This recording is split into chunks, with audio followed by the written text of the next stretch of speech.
Hi guys, welcome back to my channel. I'm doing something a little different for this reading vlog. I'm just gonna read one book in this reading vlog, and I am starting it a little bit early because I might not be starting this book for a couple days, so I'm just wanted to go ahead and get the intro introduced so to speak, because I do want to get like more clips of me reading this book. So the book that I'm planning to read is a recent release, and it's a romance novel by a secular author. And I see Oshina do this all the time. She'll just read because she wants to know whether it's clean, you know, how bad the book is, language wise, whether it's closed door, open door, basically reading them so you can get the content wise.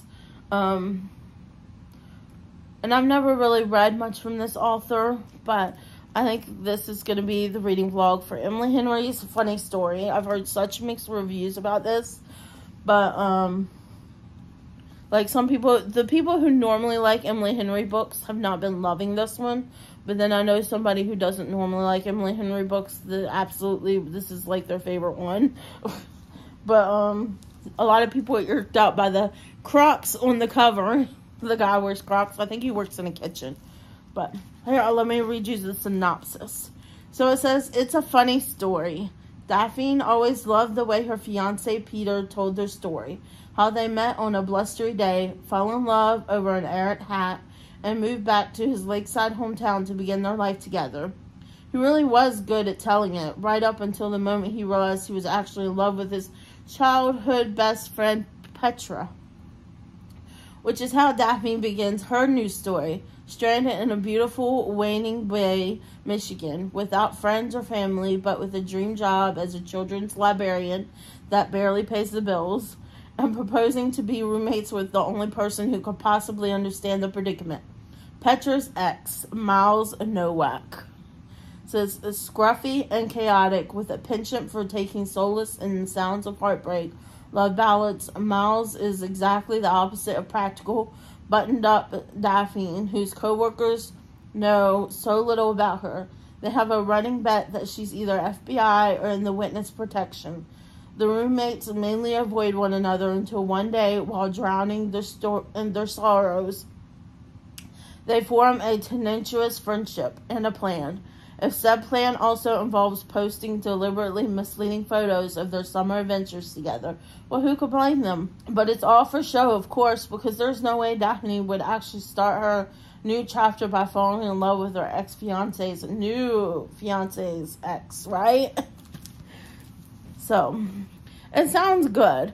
Like, her fiance breaks up with her because she's in love. He's in love with his childhood best friend. And the childhood best friend happens to break up with her also, fiance. It sounds like interesting to me. So I'm very interested to read this. And I was curious. I've never really read a whole lot of Emily Henry. I do know that I read, when I first started getting back into reading, I read People We Meet on Vacation. And I remember really liking that book. But I don't remember how clean the book was. Because back then, I was not, like, looking for clean books. I was just reading what was popular, what people were talking about. So, when they were talking about, like, Emily Henry, I just picked up one of her books that was available at the library to read. But, I do still want to read Beach Read, because I know that's a lot of people's favorite book by Emily Henry. But I thought I would try out her newest book and just do like a little reading vlog on it. I am going to try to get some clips of me actually reading it while I'm reading it. So, we'll see. I just thought it sounded really interesting and I wanted to try reading it. Because I thought that does actually sound like a funny story. So, anyways, we'll see how that goes. This is just going to be a single book reading vlog focused on Emily Henry and the content within the book.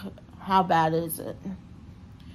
Because normally I just post about, I like to just post about sweet, clean reads now because that is just the conviction I've been feeling since reading my Bible more and praying more, I've just felt this conviction on my heart to read cleaner books, you know. So we'll see. We'll see how it goes. We'll see if I end up actually finishing the book or if I DNF it, because I will let you know if I end up DNFing it. And then I'll let you know, like, content-wise, what's bad in it, the cussing, if there's bedroom scenes and stuff like that. But yeah, it seems like it's a pretty thick book too. I was surprised. I don't think most of her books are this thick, but I could be wrong. Anyways, I'm gonna go. I just wanted to go ahead and get in the thumbnail there. I just wanted to go ahead and introduce this reading vlog. That way I can just go ahead and when I finish with the previous book I'm reading and I'm moving on to this book, I can just go ahead and start recording me reading it. And I don't have to worry about introducing myself because I've already done it. So, especially if I start reading it, because my son, this is his literal last week of school. Everybody else is already out of school. Here he is the second week in June and he's still in school. It's his last week of school though. So he's going to be around the house more often for me. So we'll see how that goes reading wise, because I don't like to really film around my son, and he gives me weird looks when I film in front of him. He's like, what are you doing, Mom? But yeah. So anyways, I'm gonna go, and the next clips you'll see is of me reading the book, and I will definitely try to come in and update a lot more, since this is like a book that's singularly focused on just one book and the content and everything in it. So I will be coming in to update you more on my thoughts while I'm reading it throughout. So I'll see you guys once I start reading it. Hi guys, so it's the next day, like I said, and I am starting Emily Henry's The Funny Story. I had literally just finished my novel, the previous book I was reading just now. So I'm going to start on this book and we'll see how it goes. We'll see if I make it through it, if it ends up being a DNF, if it's too much for me. But we'll see. It's kind of a chunky book. I'm surprised at how big it is for a romance novel, honestly. But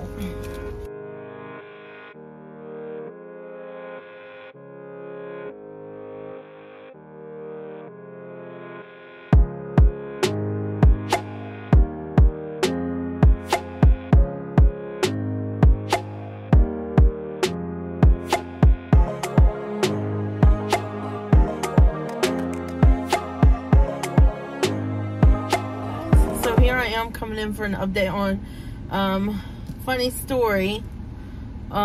This book, I wasn't so sure about it at the beginning because the first 3 chapters there were so many cuss words, so many F-bombs. But at the beginning, you start out, it's the premises, the synopsis is on that I read you at the beginning, so it's not anything that won't be in the synopsis. So you come in starting out. This got dark all of a sudden. Hold on. It's just that the sun came out. I tried to change the modes. But anyways, you start out. She's engaged. What's her name? Daphne. Daphne is engaged to Peter. I couldn't even remember. So Daphne's engaged to Peter when they start out. And he's going on his bachelor party or whatever. And she stays home. I don't think she has the bachelorette party. It doesn't say nothing about her bachelorette party in here. But it does talk about she stays home and she like waits for him to get home and falls asleep on the couch waiting for him. Wakes up to him coming in the next morning from his bachelor party. To him telling her that he wants to break up because he's in love with his childhood best friend, who is a girl, of course. Petra is her name. All because Petra came to his bachelor party because, you know, they were best friends. And apparently they stayed behind when everybody went home so they could sober up more. And one thing led to another. And, yeah, he cheated on her with Petra that night. And then proceeds to come home the next morning and break up with her. So he can then leave with Petra to, I think it was Italy for a whole week. And then hands her, like, I don't know if it's a newspaper or something, but he hands her something that has like apartments for her to look for, and she's like, I don't think you're gonna move out of your house. She didn't get put two and two together, but no, it was that he was giving that to her so she could look for apartments, so she could be gone before he got back from having his little rendezvous with his childhood best friend, who is now his girlfriend, apparently, because he broke up with her to be with her. So he leaves, and she has to find her own apartment. She has to move all her stuff all by herself. He doesn't even help. What a butthole. No wonder there was so much F-bombs in the beginning, because if somebody did that to me, I would probably want to say those F-bombs too. I would not, but I can imagine wanting to do that. But, so she ends up moving in with Petra's ex-boyfriend, and his name is Miles. I remember before even looking, because I just read a book about it with a Miles in it that I absolutely loved, and this is no exception. I absolutely love this book. So she moves on with Miles, and they're just like slowly getting to know each other. And I'm on chapter 10 now, and I absolutely love it. There's been no spice. There has been like sexual talk about sex and stuff like that. There has been cussing, not as much as there was in the beginning with all the F-bombs. I was like, is this going to be the way the book is the whole time? But it's not. Right now, I just got through the past the part where she, Daphne went to the winery that he works at. She just felt like she needed to get out and do something. So she asked one of her co-workers, she's a librarian, a children's librarian. So she does the reading to children at the library. And so she does the reading at the children's library. And apparently this other woman that she asked if she wanted to go out, she was like, well, she was suggesting to bars and stuff like that, but she ends up saying, what about Cherry Hill? And she says, wine? You like wine? So they end up going to the winery, and that's where Miles works. And he works in the bar, at it, or whatever. So she ends up, the friend that she goes with to the winery ends up meeting somebody else there, and she ends up leaving with the guy and asking Miles if he could take her home.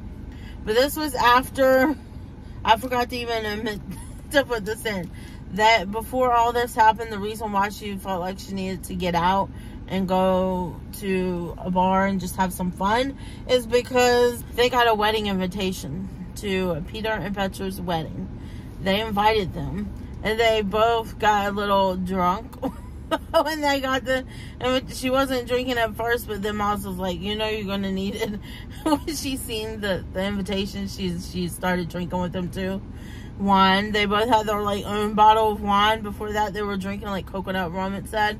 But they got drunk, and they ended up RSVPing to the wedding. And then the next morning, Peter calls her and says, you know, you don't have to go to the wedding. Like, why are you going to send an invitation if you don't expect them to respond and go to the wedding? But he's like, you don't have to go to the wedding. I don't want you to have to come alone and feel awkward because you're all alone at this wedding. And she's like, well, I'm not going to be alone. I'm bringing a date. He's like, well, you didn't RSVP a +1. And she was like, well, I didn't have to because my +1 is already has their own invitation and they're going. So she tells Peter that she is dating Miles now, and they're together. So it's kind of like the fake dating situation. Fake dating is one of my absolute favorite tropes of all time in books. I absolutely love it because meanwhile you're fake dating, they're a little bit falling in love. I love that part about fake dating. But that's pretty much what they're doing right now. They're putting up the front like they're fake dating just to be like rubbing in their ex's faces, pretty much. that they ended up together after them. But it's so good. So far there hasn't been any bedroom scenes, but like I said, I'm only on chapter 10. There's plenty of time to go before we hit any bedroom scenes. But they have been like taking little pictures together and it's just been a super cute time. They've been taking pictures together. He doesn't really do social media, but she does. So she posted a picture of them together right after she got off the phone call with Peter about that. She snapped a picture with them in the kitchen eating. And then they were, now that, like, then we fast forward to where she's at the work that day, and she asks her friend to go out with her, and she suggests the winery, and they're at the winery, and her friend ended up finding somebody there and left with him. And then she asked Miles if he could drive her home. Well, Miles, instead of driving her home, pretty much takes her out on a date, you could say. He ends up taking her to this spot that's I think a hot spot that a lot of kids go to eat food. Apparently they have the best burgers and fries and shakes or something.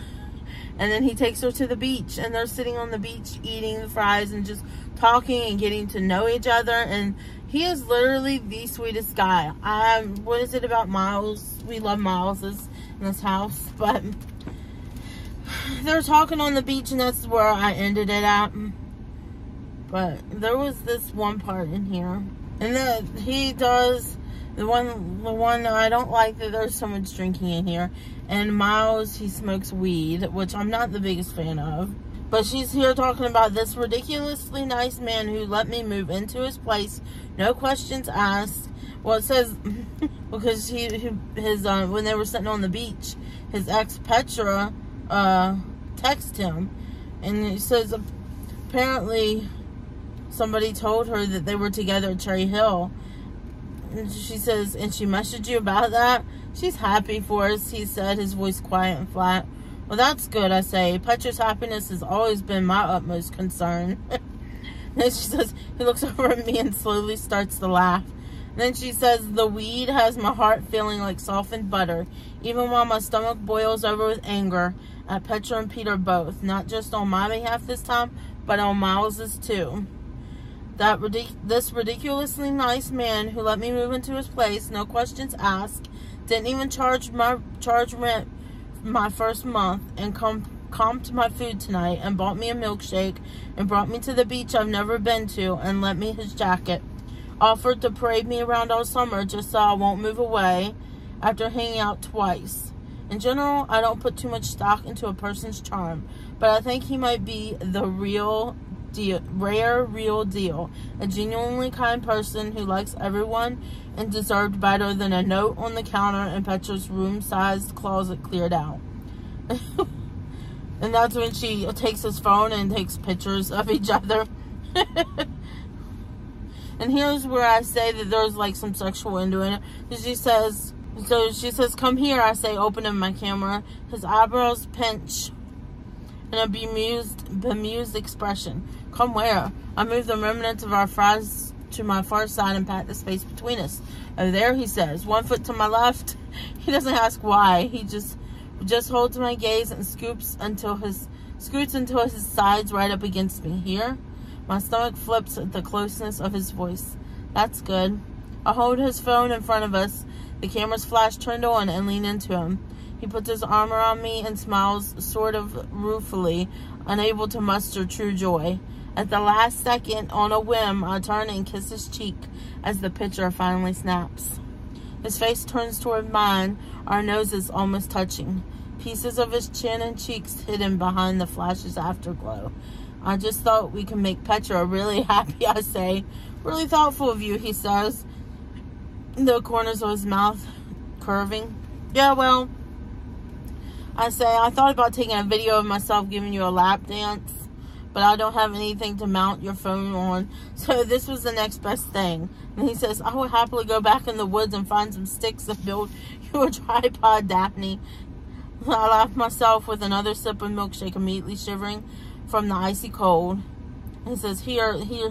He draws me in against his chest so that we're almost fitted together like we're on a sled. Him in the back, me in the front. And his arms folded around mine, blocking the worst of the wind.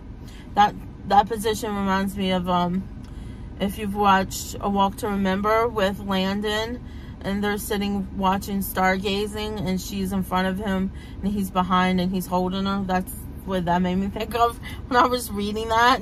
But it says, I shiver again as I nestle back against him, snapping a few more pinchers. Honestly, my head is swimming from all these unfamiliar sensations, and I'm not sure whether I'm still taking pictures for any other reason than not quite wanting to acknowledge how good it feels to be curled up against him. It's been a long time since I've been curled up against anyone. And he says, you don't have to do this, you know, he says. I lower my phone in front of him and glance over my shoulder. I know that. You were probably right, he says. They're probably not even jealous. Even if she was, so what? As it turns out, it doesn't make me feel any less like crap. It doesn't say crap. It makes me feel less like crap, I say. His brows lift skeptically. Does it? Okay, not exactly, I admit. But it makes me mad that she, thinks you need her approval to move on or something. If she was so in love with Peter, she never should have strung you along like that. But she did, and she dumped you in the worst way possible. And then for her to just insist that you view her kindly, or to try to make you not mad instead of just letting you move on, it's selfish. So maybe it's immature and stupid, but it does make me feel a little bit better to think that maybe she'll see these pictures and remember that even if she's not an overall a butthole, she was the butthole in this scenario, and she didn't appreciate you, and she should have. Even if all that meant was letting you go before telling my boyfriend she was in love with him, instead of keeping you on the back burner in case Peter turned her down. It makes me feel a teensy tiny bit better to think she could see a picture of me sitting in your lap and staring adoringly at you, and remember that you deserved that all along. His smile unzips slowly from one side of his mouth. After a long moment, he leans forward and presses a kiss to my temple. Thank you, he says, arms tightening around me. My body warms as if I cannonballed into a heated pool. It's just the truth. I turn my eyes to the water, my blood humming with nervous energy. We're done taking pictures, but neither of us moves. It feels too good to be wrapped in someone's arms, protected from the wind, and listening to the lake's easy rhythm. Feeling Miles's breath move through him until mine sinks up without even trying. This is nice, I say, sort of dreamily and entirely unintentionally. The few times I've smoked weed, this has always been the primary effect. A feeling that the cord between my brain and mouth has been snipped, and I have no control over what I'm saying. Miles nods against my head. It is, he agrees. Miles, I say. I and the weed tell him, I think you might be the nicest person I've ever met. I'm not being nice when I tell you not to move away, he says. I like hanging out with you, and you're the best roommate I've ever had by a landslide. You mean I'm clean, I say. Learn to take a compliment, he says. See, I say. See what, he asks. I turn to look at him. Even when you try to be mean, you're nice. His eyes seem to sparkle when he smiles. I'll try harder. And we go back to sitting there, touching, watching bonfires dance, and the water roll. And that's the end of chapter 9. I just had to read that little bit because I just thought, oh, that's so sweet and romantic. Besides the cussing and the lap dancing talk. But other than the other parts, so good. So I'm going to go ahead and go because my son's getting ready to come out of school. But I just wanted to read that little bit with you guys. And I will try to update you again tomorrow. However long, or however, I'm hoping to finish this tomorrow. I don't know if that's going to happen because that's where I'm at right now. That's how much I still have left to read. But I really need to return this to the library tomorrow. So we're going to try to just read tonight. And then I'm going to try to just read tomorrow too when I come back from taking my son to school. I'm going to try to spend just that whole time after doing my Bible devotions and reading my Bible and spending time with God. I'm going to try to finish reading this book. So I can return it to the library because I know there's a lot of people anxiously awaiting to read this because it's a newer release. So anyways, I'm gonna go and I should see y'all tomorrow for another update. Hi guys, I'm coming in here with an update with funny story. I am close to being finished. I only have this much left of it, so I am hoping to, I'm gonna try to just go through and try to finish reading this before I have to pick up my son for school, so I can return it to the library so other people can check it out. But we have made it to a couple spicy scenes, and I put like little, I hate dog ear and things, but I did dog ear so I could show y'all like what page it's on in the chapters and stuff. So the first little spicy scene came in chapter 12, and it was just a couple pages, I think. Let's see. It started on page 139, and it ended at the end of page 143. That's when it ended, which is pretty much almost the end of the chapter. And then there was another one that I just ran into this morning when I was reading on chapter 19. And it started on page 211, and it ended around page 213. So it was just a little, like, chapter paragraph of it. And I'm, like, near the end of chapter 19, getting ready to go into chapter 20. And so far, I am really liking this. I love Miles, and I love Daphne. They both have, like, childhood trauma that they're working through, and it's what's affecting their life right now. His childhood trauma has to do with his mom, and her childhood trauma has to do with her dad. So, there are, like, I guess trigger warnings if you've went through childhood trauma. He had literally just told her in chapter 19, after they're not really spicy scenes, but they're like heavy makeout scenes where they're going further than I like to read about in makeout scenes. Like they're describing more descriptions than I would like they're heading towards a bedroom scene. But so far it's only been those two, and it's only been little, like a page or a paragraph or a page or two. So it's not been anything too bad. The cussing has went down a lot since the first 3 chapters was like the worst of it, where they were kind of like breaking up. But it is still a lot, but not as much as it was in the beginning. I'm still enjoying it. I'm still reading it clearly. So, I mean, I like this story. I love how sweet Miles is being to Daphne and everything. And it's kind of funny them throwing their relationship. Every time they're around Peter and Petra, they're kind of just rubbing their nose in it. You can tell that they're like trying to rub their relationship in their face. And they're like, no, we don't care about you anymore. We're together now. They're fake dating. But so far, I'm really enjoying it. I think I'm going to go ahead and continue reading. And I have a big bowl of fruit here for my breakfast, because the fruit needs to be ate out of the fridge. It's watermelon and cantaloupe, which I love. But yeah, I think I'm just going to go ahead and start reading. And I'll try to get a little bit of film right now of me reading. And I'll probably be eating the cantaloupe too. But I want to try to finish this. I'm not going to record the whole time because that would be a long recording. But I am going to do a little bit of recording in the background while I finish reading this book. Maybe I'll do a little bit now, and then I'll pause it, and then I'll do more near the end of the book to get like reactions. And if I'm recording while I'm reading, I'll let you know if I hit like a scene that I don't like or whatever. We're on to chapter 20. This is Thursday, July 4th, 44 days until I could leave.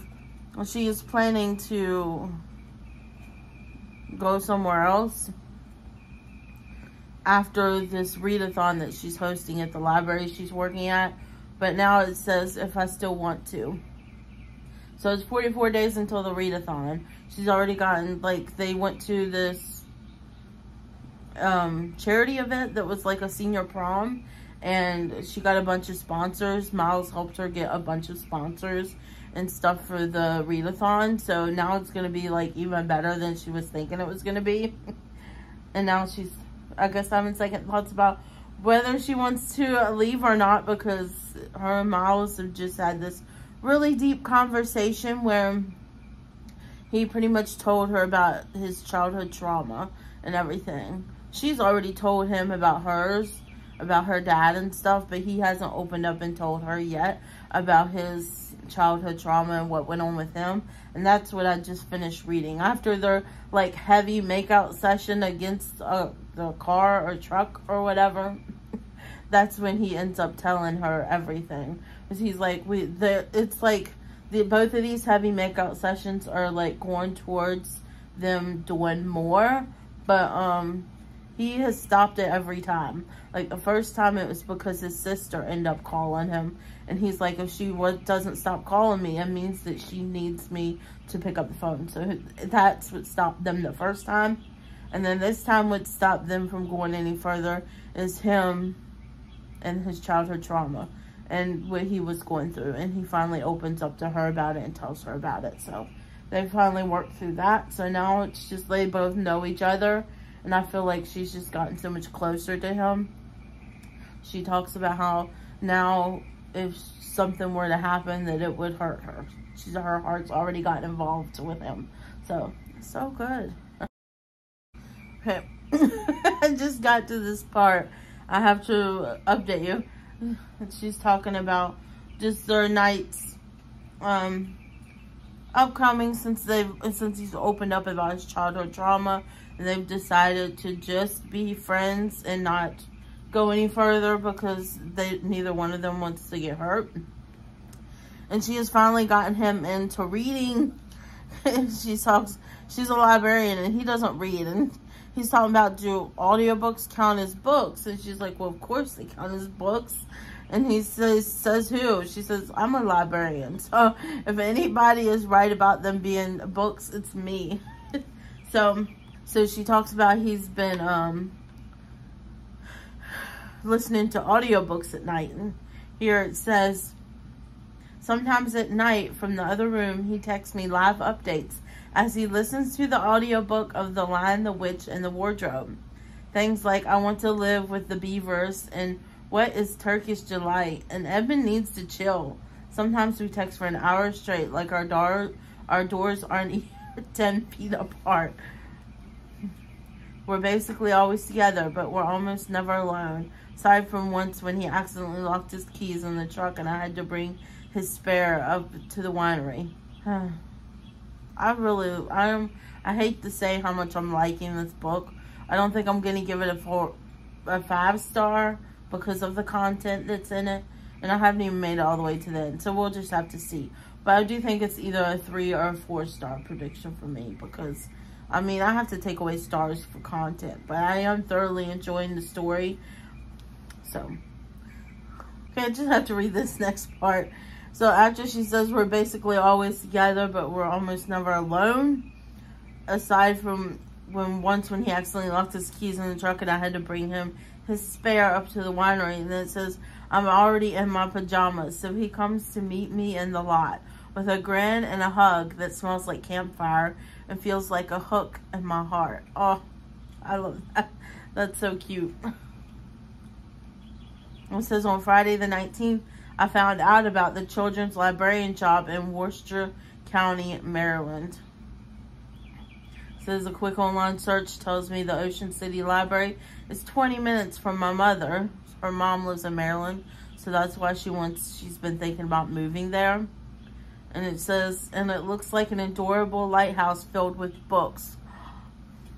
Sounds perfect.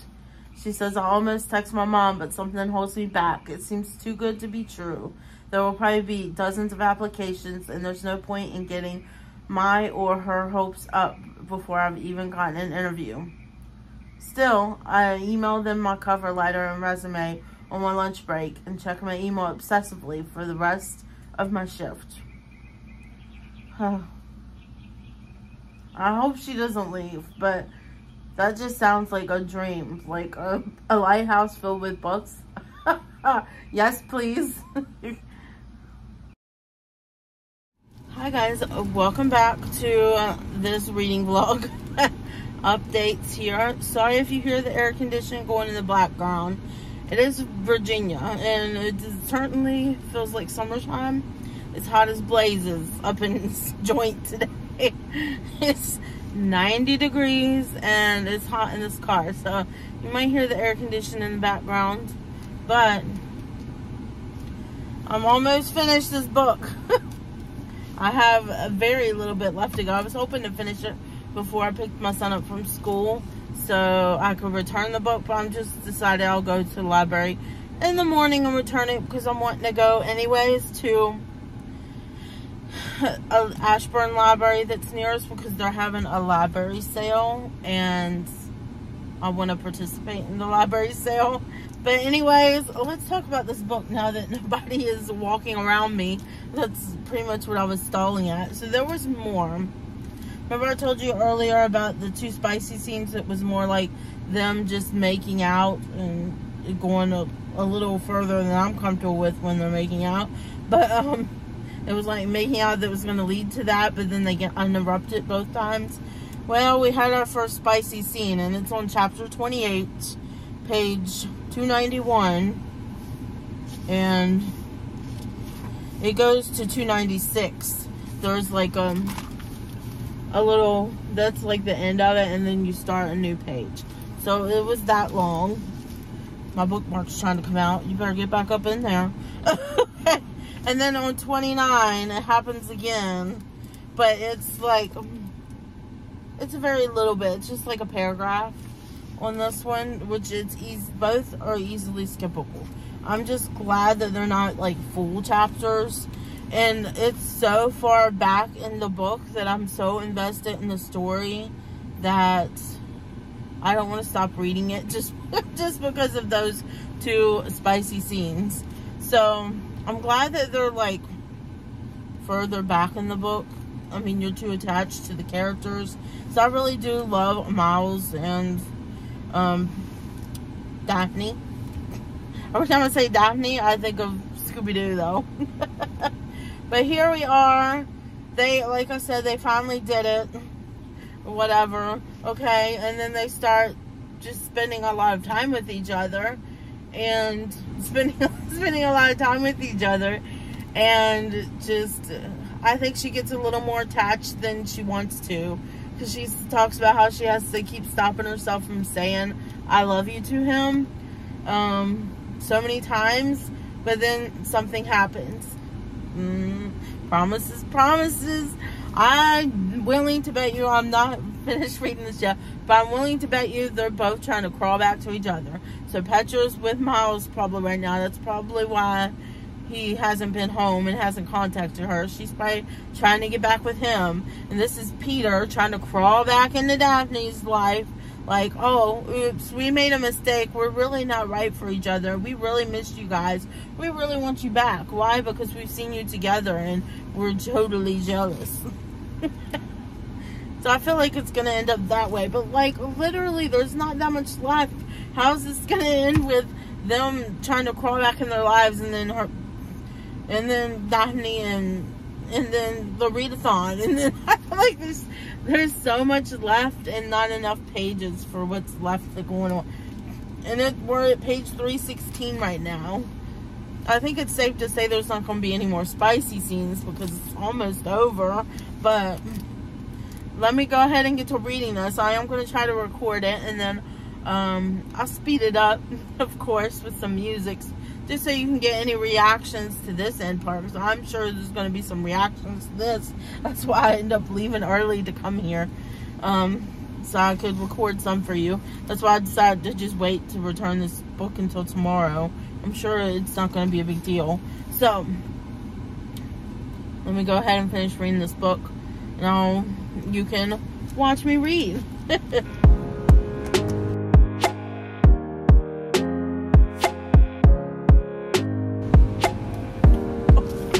That was gonna happen.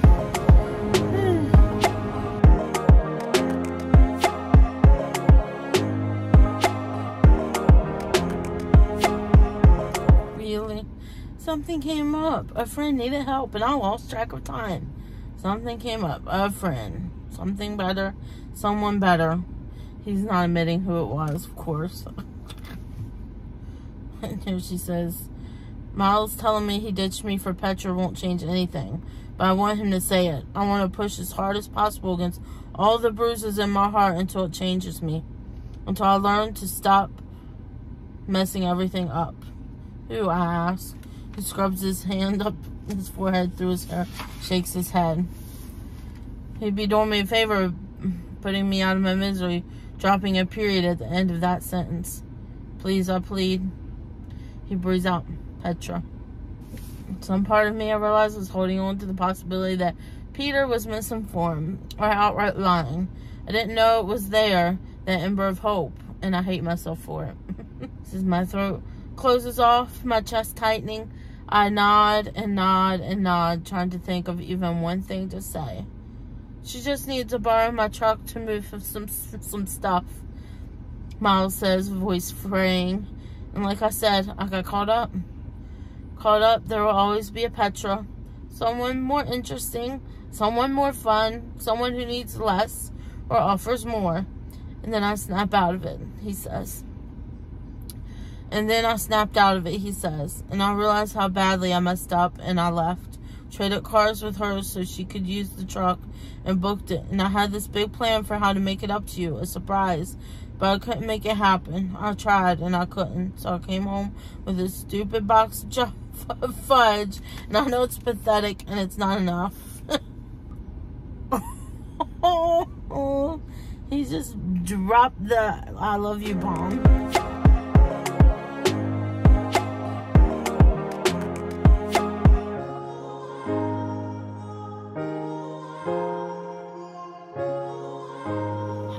So I'm coming in with my final update. I did finish Funny Story by Emily Henry. I did read it all. I would not recommend this book. First of all, there was a lot of cussing without it, with a lot of language. And I originally rated this on my Goodreads 4 stars because overall I liked the characters and I liked the story. But I think it had a lot of unnecessary stuff in it that it would have been just as good if it didn't have. So there was, like I said, a lot of language, especially in the beginning it did. After the first 3 chapters, I told you that there was a lot of F-bombs in the book. It did calm down a little bit after that, but there was still a lot of language, which I didn't like. There was drug use, which I didn't like. There was drinking, when there was a lot of drinking, and it was like, because their life was going bad, I'm going to drink. That type of drinking, which I didn't care for. And then there was some spicy scenes, which I also didn't care for, which I told y'all about. And I had them, like, marked in the book. There was 4 different ones. 2 were just, like, make-out scenes that you knew were heading in that direction of going to the bedroom. But they got interrupted both times. And then there was 2 actual spicy scenes where that you were in the bedroom with them. Now, they weren't very long. One was maybe a page. The other one was, I think, maybe a page and a half or something like that. But still, the story would have been good without the drug use, without the drinking, without the language, without the spiciness in it. I would have liked it a lot better. So, for that, I would not recommend it. I am returning it to my library. I'm glad I didn't buy this book. I'm glad I ended up checking out from the library to get it. But, yeah, I wouldn't recommend it. If you're not okay with any of that content that I just told you about, I wouldn't recommend you reading it.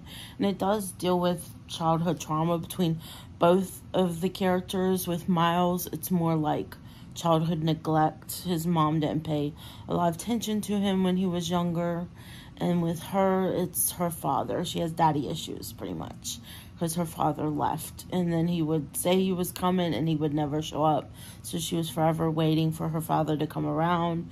And then there would be times when he would just show up out of the blue without even letting them know about it. And he does this to this day up into her adulthood. So they both have those type of, like, childhood trauma issues that they're going through. And I do remember the story. I did like it. There were some very swooning moments and that I really enjoyed in here, but just too much. Too much of the other stuff for me to really like the story. So I'm getting ready to return it to the library now because it is due to go back. And I'm sure there's other people that want to read this book who don't mind all that content in their books. It makes me leery as to whether I'm going to read any more Emily Henry books. Because I don't know. I just don't remember if People We Meet on Vacation was like this or not when I first read it. But yeah, anyways, that's my thoughts, overall thoughts on Emily Henry's Funny Story. I thought I would just do a dedicated vlog to it. That way, if there's anybody out there who is like a Christian and you're like, should I be reading this? Is this a story that's going to be too much for me and the way I feel about books? Because I know some don't mind reading about the spiciness. They just skip over it or whatever, and they don't mind a little bit of language, and maybe they don't mind the drug use, which was marijuana, by the way. And it was him, and he even got her into smoking at one point. But yeah, there's some people that don't mind this content, and that's okay. Everybody's different, but I thought I would just put this video out here for people who do mind the content and don't want that in their books. So this is a, like, watch this before you read the book type of video. So I hope you guys enjoyed this video. I had a fun time doing it. I might do more of these in the future. There's another one that I want to do it on. And I did not buy it, but it is on the hold at the library. And it's Carly Fortune's This Summer Will Be Different. So that might be the next one you see whenever it comes into the library. I did not buy it because people were talking that it's spicier than her other two books, and I liked her first two books. I think there was only like maybe one scene in those books that was spicy. I could be wrong. Maybe it was 2 scenes. I don't remember. But I liked Every Summer After and Meet Me at the Lake. I liked both of those. Where there's people that liked the first one and didn't like the second one. But I am going to do like a dedicated reading vlog for This Summer Will Be Different whenever I get into the library. Anyways, put this back. Anyways, I hope you guys enjoyed this video. If you liked it, please give me a thumbs up down below. And if you're not yet subscribed, I would greatly appreciate it if you consider subscribing to the channel. And next to the subscribe button is the bell. You can ring that to be notified of all my future uploads. I hope you guys are having a great day, night, weekend, whenever it is you're watching this. And remember that Jesus loves you, and so do I. Bye, guys.